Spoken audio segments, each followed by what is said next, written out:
could you please pronounce your name correctly for me? Jackie Collins. And I have to admit, in doing research about you, it's pretty tough on the internet to find you because, It well, is, and I love that. I was going to say, it's like a double-edged sword. In many ways, you're very anonymous, but in also many ways, you're really hard to be found as well. It's a very good move for a first date. Fair enough.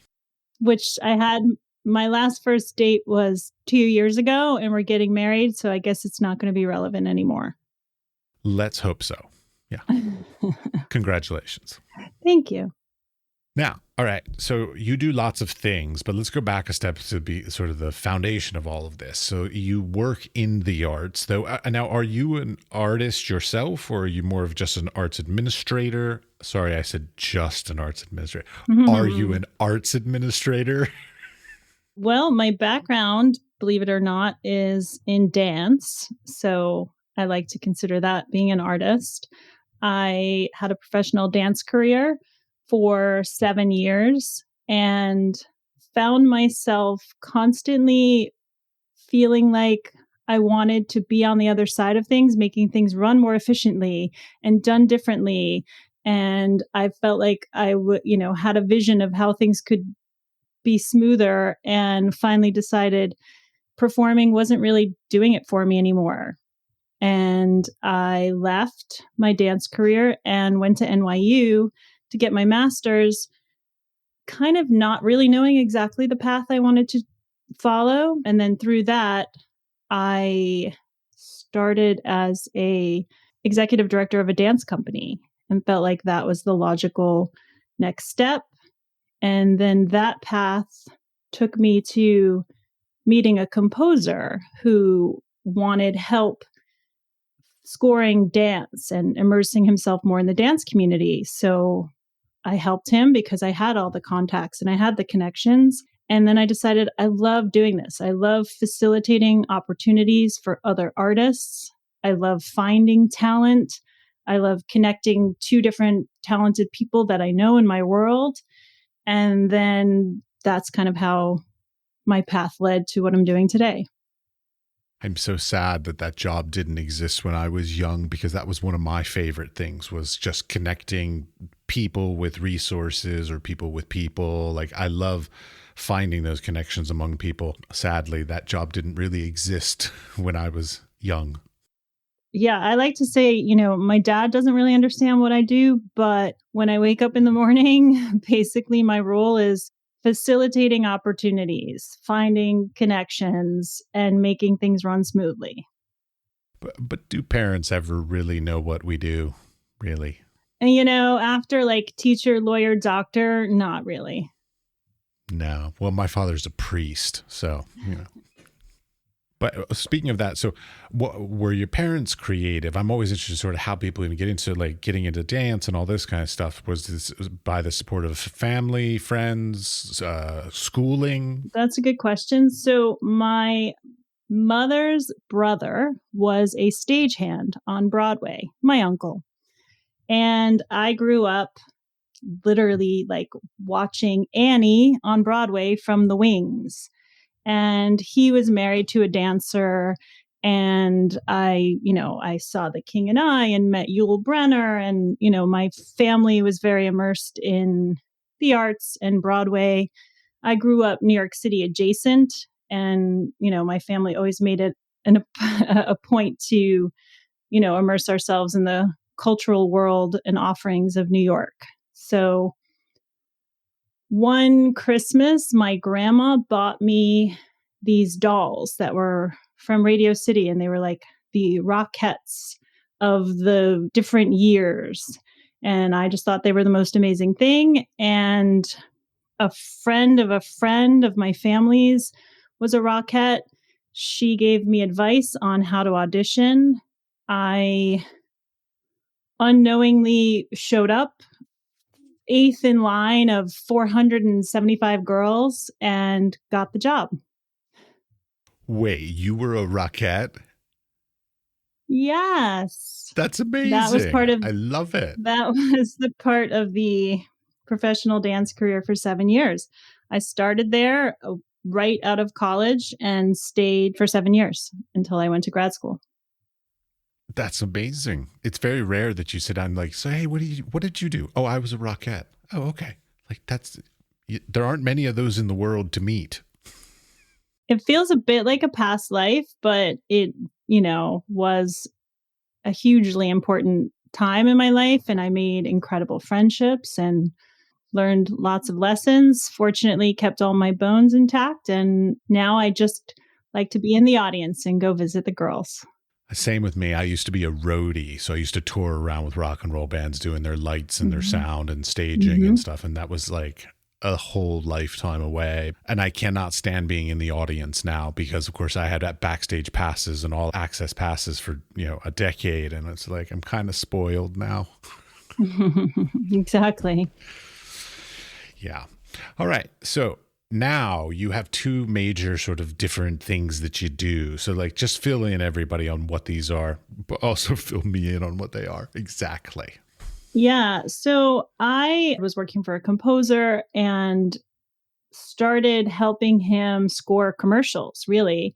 And that was my first foot in the door in the advertising world. And I thought, wow, I love how chaotic and fast paced this world is. Everybody wants something yesterday, and that drives me. So I worked with him for a while, and through that, the agency that I was working at represented photographers, and there was so much work in the office that needed, spilling over. And I started producing photo shoots. And that was another place where I just thought, like, I'm really good at this. I'm really good at making sure, all the pieces of the puzzle are put together and problem solving, fast paced. So that was kind of like my entry into the world of advertising and photo production. And then I just started representing photographers.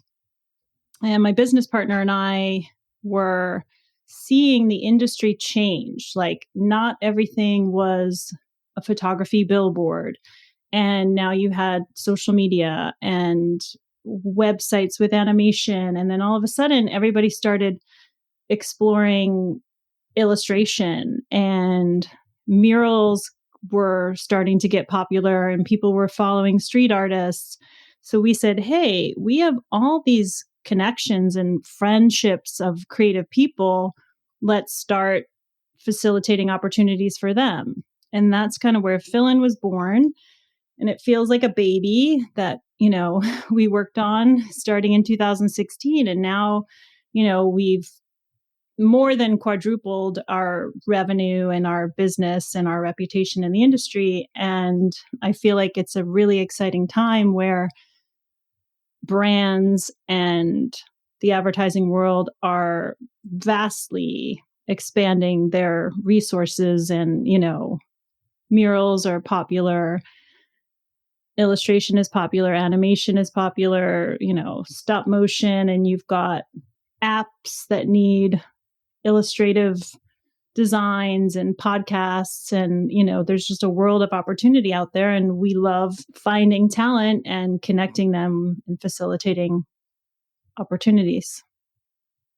All right. So as a practicing artist myself, I'm always wondering, how do places like agencies like yours find new talents? That's a good question. Part of it is, really, I hate to say it, but a huge part of it is Instagram. So I follow a lot of different brands and artists and like to see what people are doing. So if it's like somebody like Clinique or Kiehl's, and what artists are they working with, or scouring different aesthetics and designs and seeing, what's out there, looking at murals and street art in the major cities and what people are doing. So we used to find artists, and now artists are finding us. And I would say every other day, I probably get an email from an artist looking for representation or looking to join our team. And it's exciting, but also we never want to outgrow our capabilities. So we're still keeping the agency boutique and small. I do read every single email and click on their website and their Instagram and look at everybody's work and try to answer everybody and say, if I think they're talented, I say keep in touch. And if we think that they can add to the agency, then we, consider adding people formally. Yeah, I mean, and one thing I've always wondered about, because quite honestly, like when I was young, I'm a photographer, that's my background. And so, like, when I was young, which is coming out of school, 1998 era, there weren't a lot of agencies. There were agencies for journalism. So, the magnums and things like that, but we're not a lot for sort of more in the artistic, creative, and even commercial endeavors, as much as there is today. There's so many of them now. So, like, what kind of characteristics do these people, these creative people, have that says, you know what, I'll be able to help them, I'll be able to mold them, I'll be able to, there are people I can connect them to. Like, what's the aspect that you see that says, oh, they're worth working with? Yeah, another good question. I mean, versatility and adaptability is obviously important, but for us, so my business partner and I have been successfully working together for more than 7 years. And I think that, much like a marriage, it's nice when there's that cohesiveness and we get along really well and we don't have a tremendous amount of conflict. And what I think people recognize us for in the industry is that we are easy to work with. We're real. We're not old school salespeople with a, cigarette in our mouth and a Rolodex on our desk. We make friendships with our clients. So to us, a huge first step is personality. So we're going to talk to you on the phone. We used to meet in person. We're currently doing Zooms instead, but personality matters a lot to us and how easy people are to work with, because once you're working for a client, you have to remove that ego. It's not like you're just being commissioned for your fine art and you get to do whatever you want. There's a client, and then there's an ad agency with 3 different creative directors, and then there's us, and then there's, an artist. So somebody that can work easily and take criticism and revisions and also keep up with the pace. Sometimes things have fast turnaround and, we are beholden to deadlines. So we have to know that we can trust our artist to do the same. These days, is it more compelling for an agency, let's say, to find somebody who's a master of a single thing, like let's say a graffiti artist, and that's all they do? Or are you looking for people that have a little bit more diversity, so they do a little bit of this, a little bit of that, and so on? Yeah, I've been asked that question before from artists, and I think the best answer to that is you should be really good at one thing, and it's great to have a style that gets you recognized, but underneath that, versatility is huge, right? I think I mentioned before we started, my artist Jason Naylor, also a dear friend, lent me this microphone. He has a style, but also a tremendous amount of versatility behind that. Like he can adapt to different styles, he can match different people's styles, but he has a look and people come to him for a look, which is important. But he has a background as an art director, so he also understands the language of the industry, Well, which and is that's also another. helpful. I was going to say, like, is that another aspect? Like, a lot of young creative people think that, like, okay, I'm going to be an artist, so I'm just going to like focus on being an artist. I feel like, to a certain extent, like having some experiences on the other side. So working at an ad agency, working in a commercial graphic design firm, whatever kind of thing, just having some additional things to sort of round your capabilities and your experiences and your knowledge is probably more beneficial than just being creative. Yeah. And I always tell people I respect whatever you choose to do with your career. Some people don't want to work for Toyota or pharma, and I respect that. And we do a lot of other things in the art world too. Like we have personal collectors and we place art in homes, we place art on TV shows. And, there's a world out there for everyone. The Toyotas and the drug campaigns are how you're going to make money, though. It's a difficult balance. I mean, I lived in Wilmington, North Carolina at a time, and I actually had some photos in the background of One Tree Hill at one point, which was sort of great fun. But it doesn't make me much money. But it was great fun to do. It's that hard balance. It takes a special kind of person, a personality that could and would do the kind of work that you all do. Because not every creative person is going to be accepting of doing some stuff for a pharma company and also making some works to be in a collector's home kind of thing. And not everybody has that. So like, is that something that can be taught, or is that just something that's innate into us? I mean, I think again, that would probably be based on personality, right? So I do believe that, if someone can check their ego and say, I teach me how to be the most diversified, easy to work with artist, I would definitely have advice. But I think if you really hold yourself to one particular style or where you want your work to be seen, then, I respect that as well. What exactly is your role? Partner, agent, producer? What's your titles? Yeah, I like to say that agent feels like sometimes it has a certain connotation, right? Like the whatever Ari from that show on HBO, and he's yelling at everybody and asking for more money. I mean, that's why I like to say like facilitator, right? Like I like facilitating opportunities, negotiating on an artist's behalf. Believe it or not, I actually like reading contracts. We can be producer, manager, it also depends on the artist. Some artists rely on us for more than others. And that's why we love people like you, because I hate reading contracts. So I would gladly pay you to read a contract on my behalf. Right. And lots of artists don't feel comfortable talking about money or asking for what they're worth. And that to me is what I feel my biggest role is, making sure that they are not taken advantage of and compensated adequately for their skills. Well, and that's a huge problem in all of the creative industries. I mean, most of us feel or have actually experienced the fact that we're not paid for our equivalent amount of time, energy, expertise, etc. And it's nice to have people advocating on our behalf.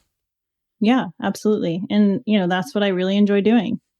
All right. Now, when you're looking at artists too, something that I was wondering about, because you were saying like you look at Instagram and all these different kinds of stuff, do you find that working with younger artists works better for you or more established? I don't mean young as in age. I mean young as in maybe young to the industry versus more established artists. Yeah, I mean, I think that really depends. We have a collection of both. And to me, I mean, obviously, certain things are taste and aesthetic, right? But I try to look at people's work from the lens of knowing what other people want and what brands want and what collectors want or what's trending, right? We have some amazing artists that work with paper and felt and all these interesting mediums. And that sort of has trends in the advertising world, right? Like at one point, AT&T and 500 other people wanted to do paper art, and then maybe it drops off for a bit and then it comes back. But we try to have a diverse roster so that when clients come to us, we can facilitate whatever they want or whatever idea they have, we can bring it to life. I mean, how does that all work? Because like, okay, let's say AT&T, because you threw it out there. If AT&T is about to propose to do a project of, let's say, felt, because I like that idea, it's fun. How do you even hear about these things? Because as an artist, we don't hear about these things. So it's like, how does that sort of even come through the grapevine? Right. Well, that goes back to the beginning of the evolution of fill-in in 2016.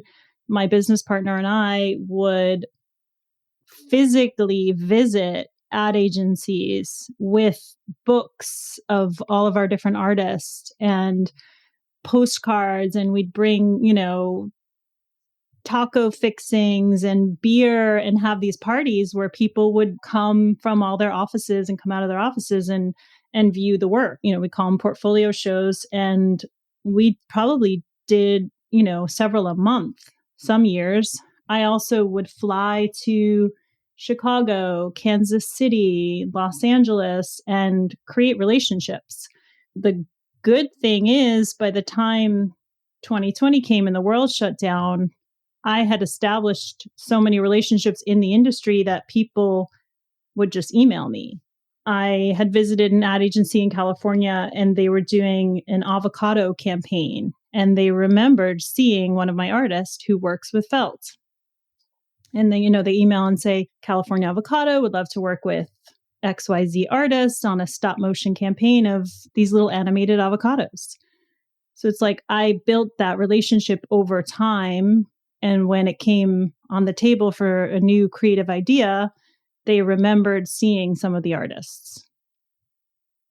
Yeah, it's true. I mean, the nature of relationships and being a good person is one of those things that, like, in the creative industries traditionally may not be the highest of the priorities, but it seems like it's become more important these days. Like, I remember in the old days, there was always the crazy yelling artist thing. Oh, I won't do this. I won't do that. Don't ask me to do this kind of crap. And these days, it's very important to be a good, nice person and fun to work with and doing your stuff on time and deadlines.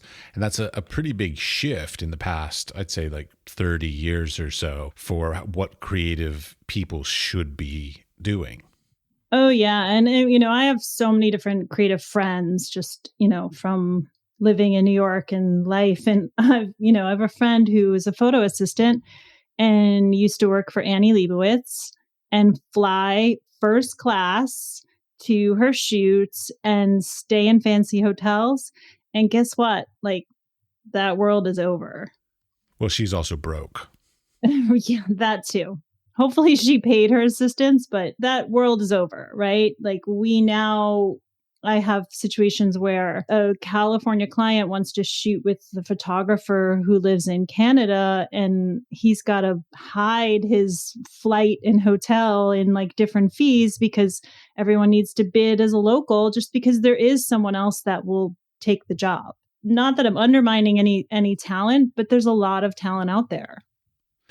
It's hard. I mean, to a certain extent, I sort of stopped trying to be a professional photographer about 4 or 5 years ago because there is just such a glut, and I don't mean that in a negative way, of really strong, talented, creative people all over the world, because to a certain extent, you don't even have to live any particular place in order to be, really successful at your creative endeavor because of the internet, because of all the great resources, the social medias, all these kinds of things. It makes it really hard to like stand out in a crowd, basically. Yeah. I mean, I was just having a conversation with a friend who, I think I'd mentioned I'm in my weekend home in the Catskills, and people are moving to the woods because now they can work remotely. So you used to have all these creative, talented people that were like finding a way to make it work and living in New York and Brooklyn because that's where the opportunities were. But now you can be a super talented art director and work for a New York agency, but live in the country or live in Colorado. Oh yeah, I'm looking forward. My plan is to try and find a nice land with like a waterfall, and my neighbors are so far away that I could walk out on my front porch naked and not see them. That's my dream place right Yeah. there. I mean, I love my house and I have some acreage, but I definitely can't stand on the porch naked. There's neighbors. Everybody has their own individual dreams. That's mine. Mm-hmm. But I want to have a big fire pit. I'm very much into like cooking over fire these days. Yeah. Well, our neighbors have chickens, and I like that they come and say hi in the morning. Not too early in the morning, I hope. Definitely no chickens in Brooklyn. You might be surprised by that. I knew some friends that had chickens in Brooklyn. Not ones that I want to come visit me. It's true. All right. Is there anything about you that I haven't been able to garner from your websites and the fact that I cannot search you very easily on Google? that I should know about you and what you do? I like being asked the question, are you an artist? Because it's like, what does that really mean? During the pandemic, I started making soap and dried flower arrangements to entertain myself instead of binge watching Tiger King. So my answer to that would just be like, what does it mean to be an artist, right? Like there's so many different things that we can all do. And there's another podcast that I was listening to when I was driving recently, and it's this woman who speaks to different people and calls it like the hyphen mentality. And it means like we do so many things, right? Like if someone says, what do you do? Well, I make my daughter breakfast most days, Which, just to be clear, that is an incredibly American question. In Europe, they never Right. ask that question. They always know I'm American when I say that. I'm like, so what do you do? They're like, oh, you're American. Yeah, just like it's not couth to ask people, where are you going on holiday? Maybe I'm going to my backyard. There's so many things that I flub horribly in Europe when it comes to that kind of stuff. But yeah, I mean, the idea of like being creative and like what that really means. I'm a full professor at university, and my wife, and I teach art, primarily photography. And my wife turns to me soon after we got married. And because I don't earn a living by selling my art, she called my art a hobby. And I'm like, is it really a hobby? Because it's an interesting dilemma. Like, I mean, to a certain extent, a lot of people say like the only people that can call somebody an artist is somebody else calls you an artist. Like there's the old saying that like you should never call yourself an artist, but if somebody else deems you an artist, then you're an artist. Exactly. I'm definitely not going to make a living selling my soap. So I'll just throw that out there. But there's an art to it. Yet. Yeah. My wife makes candles. I love it. I tried candles. They were harder to me than soap. I personally have made none of them in decades, so I don't know. I have no good knowledge on that. So back to the tugboat and fill-in. First of all, why did you come up with these names, tugboat and fill-in? And also, but another question, sort of like, why are they separate? Because they seem to be doing similar things. Yeah, that's a good question.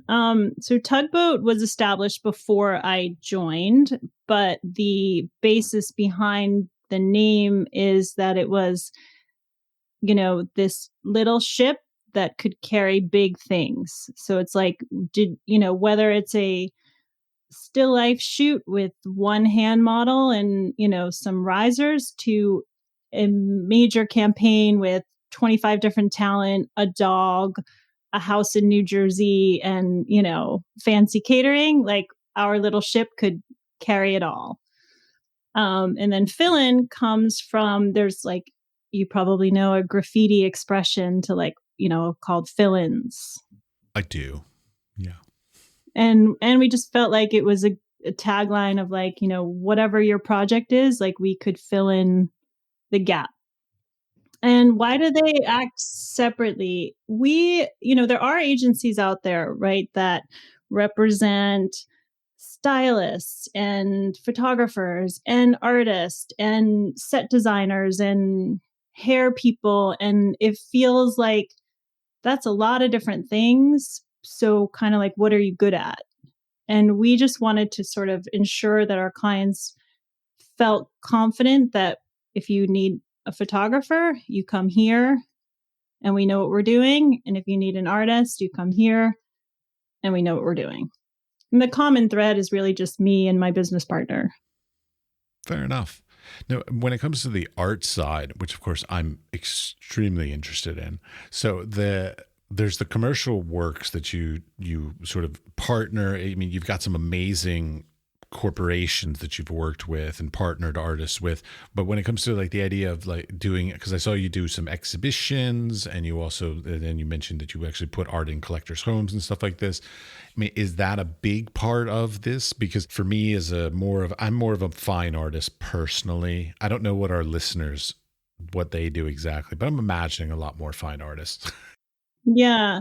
Unfortunately, the pandemic interrupted some of those offerings, but prior to March 2020, we were really passionate about putting on biannual shows, and not even necessarily about making a profit, but we liked to provide the opportunity for our artists to show their work. And we think that so many of them are talented, and maybe on the website they show digital little things that they've done for magazines, but like they can actually paint with oil and acrylic. Or one year we did a skate deck show where we just gave artists blank skate decks and let them do whatever they wanted, and one of them worked with like tiny little holes engraved in wood and created some amazing things. And people work with collage or paint, spray paint,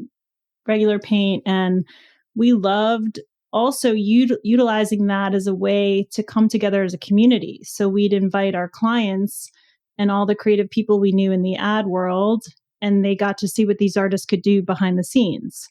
Sadly, since the pandemic, people have moved, people aren't gathering. For a lot of obvious reasons, we haven't put on a show, but it is something that's important to us, and we hope to resume in the future. Well, I would imagine a lot of your clients, the graphic designers and the ad firms and stuff, they probably would love to buy the artwork of the artist that they also hired for jobs and things like this. So like, to me, I see a great sort of relationship between the individual people who like and appreciate your artists that they hire, as also people that would then be like, oh, and I want to own a piece in my home. So like, that's a lovely little Venn diagram that overlaps. Oh, for sure. And we do have creative directors that end up collecting the art of our artists. And, I really miss that community feeling. We had just art in our office displayed, and we'd have little cocktail parties and, happy hours, and a really consistent group of people that would show up to every single one. And it was a huge part of my social life. Like, I didn't even need to go beyond work. I'd get up, get dressed, and go to the office, and it would turn into a party. And I do miss that. We all miss that. Sad. Back to something you talked about earlier, which was having a style. So like you said, that a lot of people have a style that they're known for, and then they also are able and willing to do other things. Is that important these days? Because like, I hear both sides of the stories on that. Some people say don't have a style and more focus more on sort of your why you make work, and sort of make that your style, sort of the story of what you make and how and why you make it, versus like an aesthetic choice, an aesthetic style. So like, where do you find that to be more important? So like, is the underlying ethos of how somebody works more important, or is it sort of the visual and the aesthetic style of how they produce?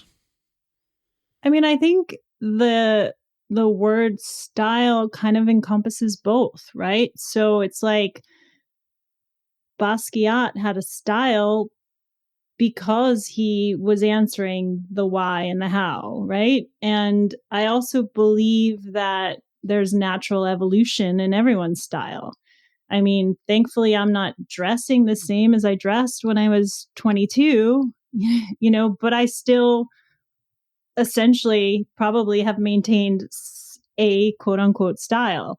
So I think, and going back to my friend and artist Jason, he definitely has a very obvious look, but it's evolved and it's evolving again. But I still feel like you look at it and it's Jason's work. And if you're driving around in New York and you come across a mural, even my daughter, like, we'll be in the car and we'll be in Williamsburg and she'll be like, oh, look, Jason's mural, at first glance, just like anybody could recognize Basquiat's work. We can these days. Now, are all of your jobs that you do, I guess you coordinate jobs that are relationships between the creatives and the people that need creatives, are they always sort of client down, or do artists often come and say like, hey, I really want to do something for this company, and you propose the other way?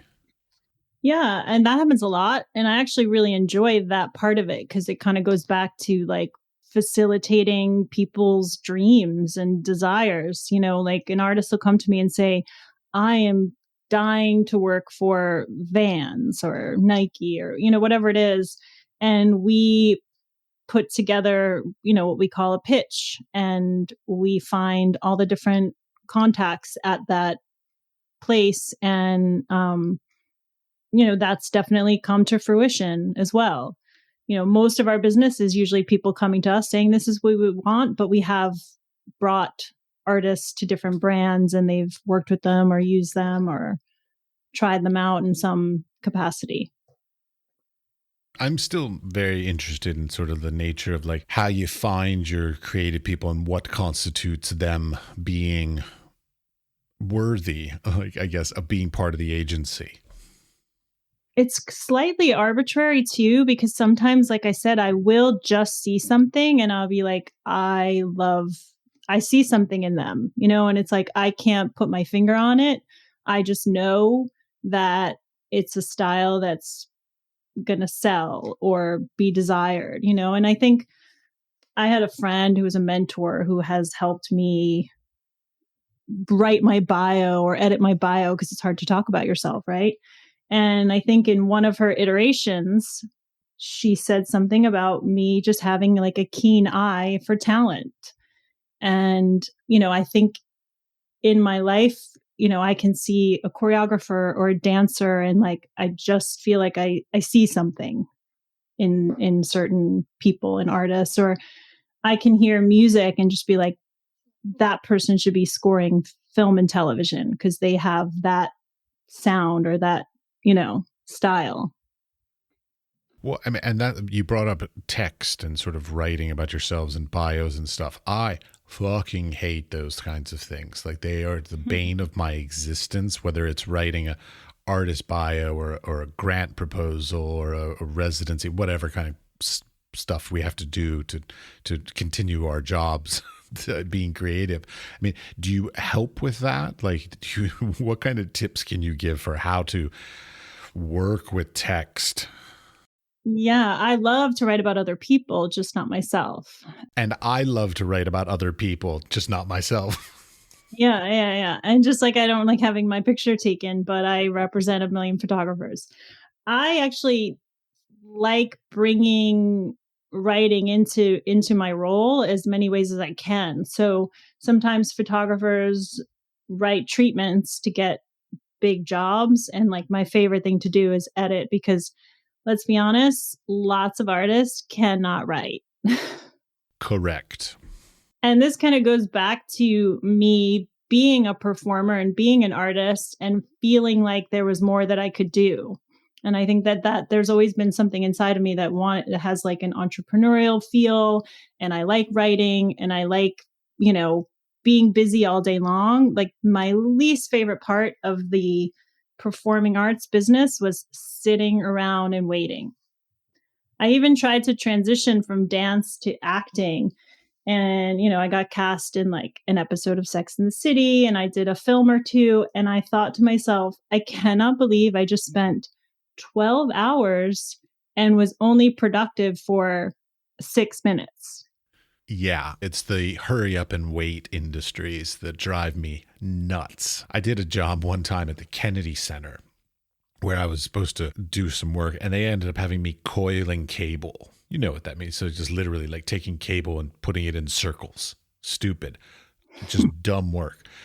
Because it was on a weekend, on a holiday, at a Sunday, over 8 hours, I was being paid more than $150 an hour to do the same thing that I could do for $10 an hour at another job. And I was just like, I will sit here and do this as slowly as possible because they're paying me a ton of money for nothing. I mean, it's such a hurry up, and there's so many of these industries that are hurry up and wait, and and it just drives me crazy. I like efficiency and organization. Makes me very happy. Yes, I do as well. And listen, like, is my job picture perfect every single day? Absolutely not. Sometimes clients are not appreciative. Sometimes artists are not entirely appreciative. But for the most part, I do find what I do very rewarding and, wake up and feel thankful that I get to do what I'm doing every day. And for the artists that do appreciate me, it makes it all worth it. All right. I can cut this out if you don't want to talk about it, but what's the like financial relationship that goes on there? Like, is because like in the fine art world, it's like galleries take 50% and then the artists get 50%. Is that something you're willing to talk about? Yeah. I'm happy to talk about that. Okay. And it probably varies from agency to agency, but our business model is just 25% of the creative fee. And that's how we make our money. We don't do any kind of monthly retainer. We don't charge back for any expenses. Like that 25% is how we operate our business. And it works well. So I know there's agencies that charge 30, but so I think 25 is pretty industry standard. If we operate like a gallery and sell fine art, sometimes we do the 50-50 split. It sounds great. I mean, as a creative person, if I had the opportunity to get more paid jobs and I just had to give 25% to somebody like you in order to get that, well, 75% of some income, why would we not want that? And I usually tell artists, I promise that it mostly always pays for itself because the way that we negotiate and the language we use, we usually get them 25% more than if a client would go to them direct anyway. Plus, we as creative people are generally horrible negotiators. So we would probably Right. already be paid 25% less just because we don't know how to fight for what we're worth. Yeah. And I'm also going to answer the email within the hour when I can guarantee the artist doesn't want to be sitting at a computer all day. No, none of us want to be sitting at a computer, but we do, sadly, most of the time, or at least I do. All right. Is there anything that you want to address that I haven't known to ask about? Any topics? No, I mean, I think earlier I was just going to expand on the hyphen concept of just, I am an agent, I am a producer, I consider myself an, novice writer. Soap maker. Yeah, now that I own a home, maybe I'm going to be a future home flipper. I mean, who knows? I just feel like I love this idea that that options are endless and it's not I'm just one thing. It's interesting because, like, my parents' generation, I'm obviously far older than you. I'm 48, and you are definitely not 48. So, my parents' generation, it was normal and the tradition to get a job and basically stay with that job for the rest of your life. Like, you get a career and you do that thing. My generation, and then, of course, all the generations younger than me, seems very normal now to be a hyphen to do multiple things, to change careers throughout your life. Like, it's become very accepted that you can do whatever you want, basically, like when it arises, of course, keeping in mind legality and finance and just general responsibility. So, like, don't become a drug dealer just because you want to become a drug dealer. That's not good. Yeah, I mean, I think and as a parent to a impressionable daughter, I love to sort of like model that you can reinvent yourself and you can change your career. And, did I think that I was going to be a business owner 10, 15 years ago? No. That brings up an interesting topic, which is something that I wonder about because you talked about, okay, so you like artists who have a style, but many, many artists get very bored with being a particular style and they want to reinvent themselves and do something new or different or expand in a different direction. How do you react to when they want to do things like that? I mean, a lot of them come to us and ask it for our advice, and we always have it, and they listen to us or they don't. And I respect that because I wouldn't be working with artists if I didn't have adaptability and how to, react and adapt to their personalities. It's hard. I mean, to work with creative people also takes a certain creative mind. Like, we as creative people are not necessarily the easiest or the most sort of ABC sort of thinking and thought patterns and motivations. Even like a lot of times we don't want to do things for reasons we can't explain, but we just don't want to do it, or we do want to do some particular things, and it's hard, I would imagine, to be sort of the caretaker of so many different creative styles and personalities. Yeah, I like that term. I think that would go in my job description slash hyphen caretaker. Hmm. Well, to a certain extent, we need that. Like, because Hmm. we are our own worst enemies. We will gladly sit around and do nothing if we had the choice, but or do something for our own enjoyment or artistic expression rather than working for a client if we had a choice in any given day. But sometimes we need people to kick us in the butt and be like, no, you got to do this thing for the client so you can pay your bills. Exactly. I mean, in my past life, I also was a dance educator, and I would have a classroom of 16 teenage girls, and I was their dance teacher, I was their mentor, I was their psychologist, sometimes I had to braid hair. It's like I think I love this idea of wearing lots of hats. It's a tough side. I mean, as a professor, we do the same thing oftentimes. Like, I've had many students come crying to me with family, personal issues, and things like this, and it's rewarding many times, but also, not part of the job description. But yet we take it on. There was a program that I was involved with a while back as a mentor through the Soho House, and I was paired with a young artist, and I really enjoyed that process and that experience, and that's something that I aim to do more of in the future, like, and maybe it's something that comes out of this podcast, but I love to talk to, younger people or people that are transitioning their career, or something that I see a lot is professional dancers. And I was fortunate enough to, like, I went to college and then became a dancer. So I had that college education when I was transitioning out. A lot of professional dancers just graduate high school and go right into it. So, like the ballet world, if you're not in a company at 17, you're not going to have a career. But then what happens at 35 when you need a hip replacement and you can't dance anymore?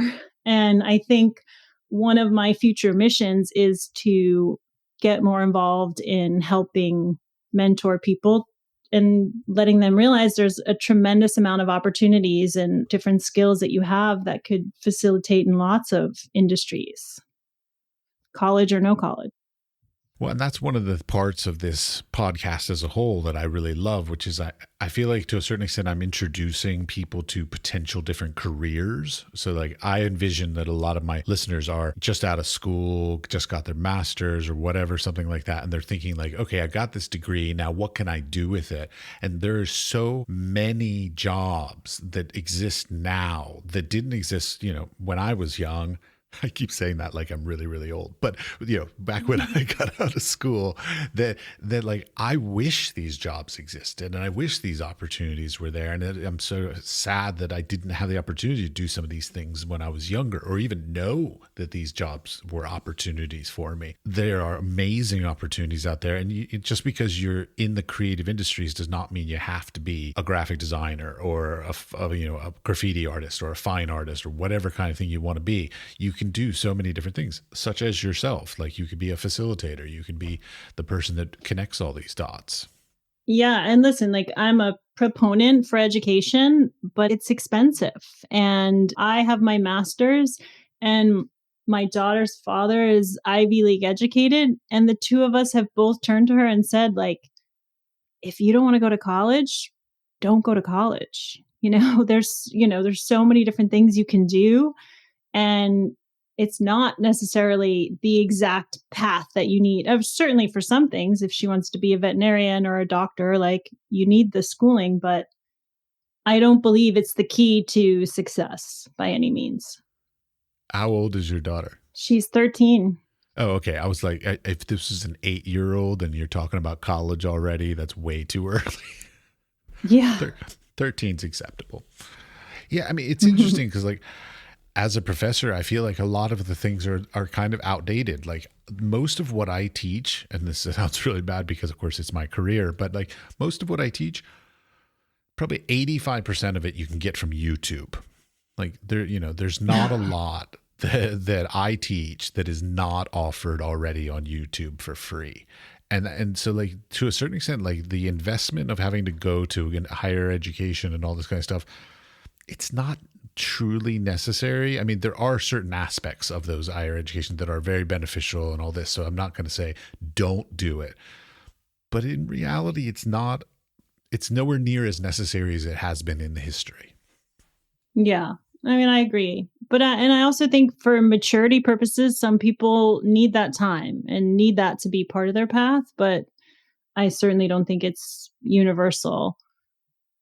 There's the old saying, the only thing I learned in college is my social security number. Yeah, because it's your student ID number. Or how to do a keg stand. Oh, yeah, that's more my college experience. Yeah. We're not going to get into that. But yeah, that's more my college. I got kicked out of a college for throwing a really big party, but that's a whole different, issue. That's another podcast. Oh, I've talked about it before. Yeah. But it was good times. Good times. I've noticed you have a lot of artists that work with illustration and things like this. Are you involved with NFTs? I feel like we could talk about that for a whole nother hour. The short answer is yes. I'm starting to come around and more of an education on it. My business partner has a better understanding and interest in them. I'm a little bit of a Luddite and I'm having trouble getting on board, but it's a thing and it's happening with brands and it's definitely something that I have to embrace. Yeah, I'm at this moment, with the limited knowledge I have, I'm not a fan. I still feel like at this moment, here's my 2 cents on NFTs. I believe to a certain extent they are basically a digital currency they've just basically tapped into artists that create visual things and said, hey, make some avatars for our digital currency. And so they're basically kind of just using visual artists to make these little avatars that in the end sell this cryptocurrency for these large corporations. What I want to see is I want to see artists have a little bit more like role and ownership over that process, and it not be so much about the cryptocurrency earning a ton of money and the artist earning a little bit of money and not having a place at the table and not having an input and all this kind of stuff. And it's a little bit of money laundering, of course, also. Yeah. And I think it reminds me a bit about it. For a short period of time, I was in music licensing. And it kind of reminds me a little bit about like royalties and licensing music and most favored nations and all of those things. And it's definitely, but I also think it's going to evolve. I'm not somebody that's predicting where it's going to evolve to, but I guess, we all just have to kind of get on board and watch. Well, I hope it evolves. I mean, I'm an optimist in many ways, and like while I currently am not optimistic about where it is today, I am optimistic about it being something really great and something in the future. But again, I just feel like to a certain extent at the moment, the cryptocurrency, I don't even know what they are, organizations, corporations, whatever, are sort of using artists to sell their cryptocurrency. And I would like the artist to be a little bit more involved in that process and maybe even, of course, compensated more for their efforts. Yeah. And in terms of like being a collector, I haven't gotten into it. Like if I want to collect art, I want to look at it. I want it to be on my wall. If I'm collecting shoes, I want to see them and I want to see them on my feet. I've never understood that. Like I mean, even video art. I don't get how do you collect video art because I'm not going to have it like playing on a loop in my living room. Like so, like Yeah, exactly. it's I'm a very much an object based person. I love objects. Even if it like at one point I even collected like billboards and advertisements from. I used to work at Banana Republic at doing their visual display stuff, and so like whenever they took down their old visual, I would collect their visual displays. I was like, I just love this stuff. But of course, it got too big and cumbersome for me to continue to carry around place to place. So it went the way of the side. But yeah, the NFT thing, I mean, it's a great idea, but like, yeah, I mean, okay, you own it, but what do you do with it? Exactly. I mean, I listened to something on the Daily that the New York Times put out, and they basically summed it up as like just a new toy for people with extra money. It's like being a kid and you're a kid and you have a baseball card collection, let's say. I'm dating myself here, I know. But like you have a baseball card, it could be a Pokemon collection. I don't care what kind of cards you're collecting, but you got a collection and it's the pride of ownership more so than anything else. It's just like I have a complete set, and it's sort of like the people who want to collect things, they will collect anything, and they sort of have chosen NFTs to be the collection. And I admire that. I'm a collector in that way, so like I like that idea. But as an artist, I still feel like it's not yet too much to our advantage to participate yet. I think I have relationships with some artists that might disagree, but again, I'm still learning and absorbing more information on the whole topic, and I have a collection of articles that I want to read that have different perspectives. But yeah, so I would say my opinion's on the neutral side right now.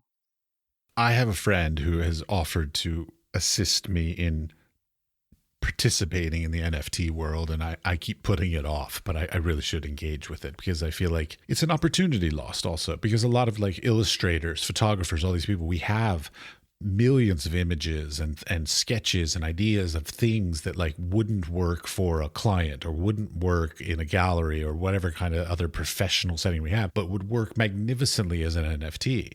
I mean, it's a great resource to be able to create additional output, additional content into the world. And so I appreciate it in that way. I think I'm just scared and old. All right. I want to wrap this up with one last little bit, which is just some advice for people out there. So, creative people who are generally the listeners to this podcast, some advice to help them on their sort of creative journeys and their paths. How could they approach somebody like you? How could they work with agencies efficiently and well and things like this? I mean, I guess my biggest piece of advice would be don't be afraid to ask for help or to reach out and put yourself out there. And then if you are willing to ask for help and put yourself out there, be open-minded to what might come back at you. There are caretakers out there that want to help you. Lovely. Thank you very much. Thank you. It was so nice meeting you.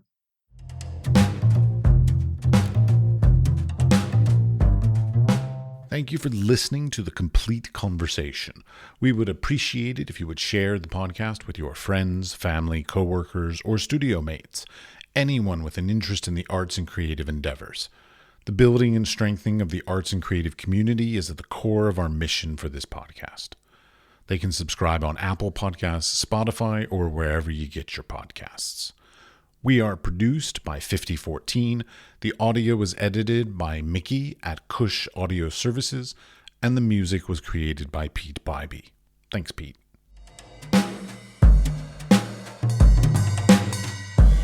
As we know, funding for the arts is incredibly important, so I'd like to express my appreciation for the funding from the EEA grant from Iceland, Liechtenstein, and Norway. They are working together for a green, competitive, and inclusive Europe. We would also like to thank our partners Hunt Kastner in Prague, Czech Republic, and Kunstsentrene i Norge in Norway. Links to EEA grants and our partner organizations are available in the show notes or on our website, wisefoolpod.com.